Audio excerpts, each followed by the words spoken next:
Hey guys, welcome back to the channel. Got another deck profile update for you guys. This time it's my Monarch deck. This is a really good low budget option for budget players. I think it's going to be a really good viable choice, as far as, just, trolling your opponent sometimes, because Monarchs have always proven to be really good, but the only problem with them is that they have the potential to brick, but there are strategies around it to where you can, basically, work around the brick and actually, get yourself a live hand, so that's what I'm going to share with you guys. This is one of the only decks that does not run an extra deck, so they should be pretty interesting. This deck is primarily built to lock out your opponent from accessing his extra deck, and of course you're going to be running the Vanity's Fiend and Majesty's Fiend play as well. But let's get right to it.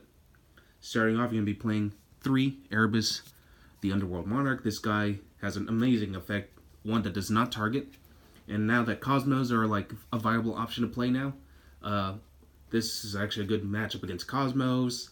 It's also a good matchup against Thunder Dragons. So when he's Tribute Summoned, you could send 2 Monarch Speller Traps to the grave, and then shuffle back 1 card from your opponent's hand, field, or graveyard back into his deck. And again, does not target. Next up is Ether. I'm hoping she comes back to 2 one day. But if you Tribute Summon this card, send 2 Monarch Speller Traps, and then you can summon another Monarch with 2400 or more attack as long as it has 1000 defense. Next up, we got the Stalos, the Mega Monarch. This is basically my Aqua Dolphin of the deck. You can look at your opponent's entire hand and rip 1 card from his hand. So it's pretty good. And if it's a monster, you get to burn your opponent for damage. Next up, 2 copies of Kraz, the Light Monarch. This is just to get some extra draw strength. Sadly, you can't attack on the turn he's Tribute Summoned, but you can have him pop himself and plus 1 other card. Like, let's say a Prime Monarch, which you didn't really want in your hand. It's a good way just to, get 2 free cards. Next up, 2 copies of Vanity's Fiend. You want to lock out your opponent from special summoning so many monsters, and special summoning is a viable thing in this format. So yeah, Vanity's Fiend is one of those cards that just really just hurts your opponent. And 1 copy of Majesty's Fiend, which is searchable since it does have 2400 attack and 1000 defense, but Vanity's Fiend sadly is not because it's got 1200 defense. But if you open up with him and you can get him out, then you're pretty much solid right there. All right, so moving on, we got 3 copies of Diaz.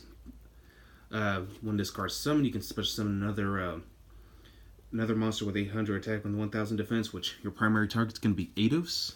I'm only going to be running him at 2 though, just because I don't like to see him opening hand. You kind of want to see him less. But when he's summoned, you get to get an additional tribute summon in addition to your normal summon. So Eidos is really good, and plus you can banish him, special summon back a Dia from the grave, and just kind of loop up again. And the last thing of the Vassals, or Squires, is 1 copy of Mithra, the Thunder Vassal. It's a free summon, but you can't access your extra deck for the turn, and you have to give your opponent a token, sadly, but that's not usually an issue. But when this card if you use this card for a Tribute Summon, you can Tribute Summon again, so Mithra is a really good way just to stack up the Tribute Summon combo. And the last of our monsters is 2 copies of Link Slayer, reason being because he's a free summon as long as you throw no monsters, and he's my Twin Twisters of the deck, so you can pitch up to 2 cards from your hand and destroy any number of spells and traps your opponent controls. And this is a good matchup for Sky Striker and Alter guys, because you really don't want them to get far with their back row plays. But I also like this because it's a level 5, so if you're up against a deck that uses Nightmare Crypt or Ibly, and they give you that Ibly, you could just distribute it away. But even then, you still have your level 6 Monarchs as well, so that's not usually a problem. But yeah, Link Slayer is not a bad option for this deck whatsoever. It's a little bit better than Kaiser Voice Rider, which is why I took him off. Alright, so moving on to the spells. I'm playing 3 copies of Domain. This card if you control a Tribute Summon monster, you basically locked out your opponent from accessing his extra deck, but it only works if you don't have no extra deck either, but generally you don't run one anyway. 3 copies of Tenacity. Reveal a Monarch in your hand. You get to search out any Monarch spell or trap. So this basically are terraforming, and it searches out all our Monarch spells and traps. 2 copies of Return to the Monarchs, and you perform a Tribute Summon, and I really don't like the fact that they really worded the hell out of this, but basically you could just search out any Monarch card with 2400 or 2800 attack with 1000 defense. Got 1 March of the Monarchs for protection, 1 Pantheism for draw strength, and 1 Stormforge, because, you got to get rid of one of your opponent's monsters. And it's searchable with Tenacity, so that's the good thing about it. Now, the deck is pretty prone to hand traps, so, Ash can basically shut you down entirely, so 2 copies of Called by the Grave. I would run it at 3, but I felt like 2 was actually enough because this deck's really good at grinding itself out. 2 Foolish Burial Goods. You want to send your Prime Monarch to the grave or your Pantheism as quickly as you can. And 1 copy of Foolish Burial. You know, Erebus has a really excellent graveyard effect, which I forgot to mention. Pitch 1 Monarch spell or trap from your hand to the grave, and add him or any other Monarch back from the grave to your hand. 1 for 1, you know, to get a D out faster. And as well as Rhoda, just to search it out. So, pretty standard stables. 2 copies of Prime Monarch.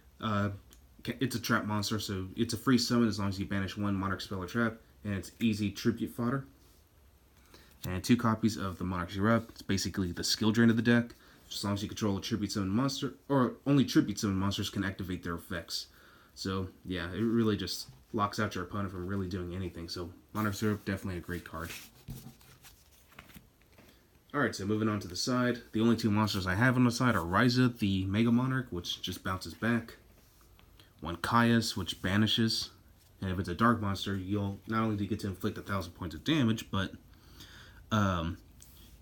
let's see, actually, no, I think that's the regular. Yeah, it is 1,000 points of damage. But you get to banish every other copy of that monster from your opponent's deck. So, like, card decks like that use Dark Griffer, you can banish every copy of it they have. And it's just like, yeah, that's pretty good. 2 Celestial Observatories is another great tech draw strength card. Like, you can just switch out your Foolish Burial Goods if you prefer to use this. You place 1 level 6 monster from your hand or face up on the field to the bottom of your deck, draw 2 cards. And your deck is primarily level 6 monsters, and those that are level 8, you can manipulate the levels with Domain of the True Monarchs.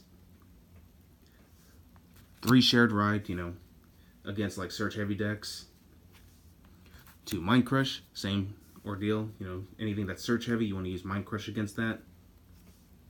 For Floodgates, playing Anti-Spell Fragrance, really good against Sky Strikers or any spell heavy deck.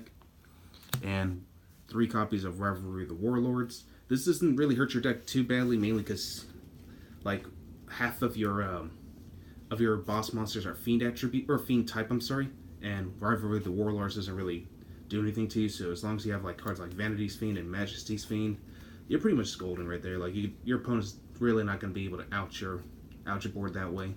So figured Rivalry of the Warlords was the best choice. Anyway, that's all I got for you guys today, and I'll catch you guys again next time.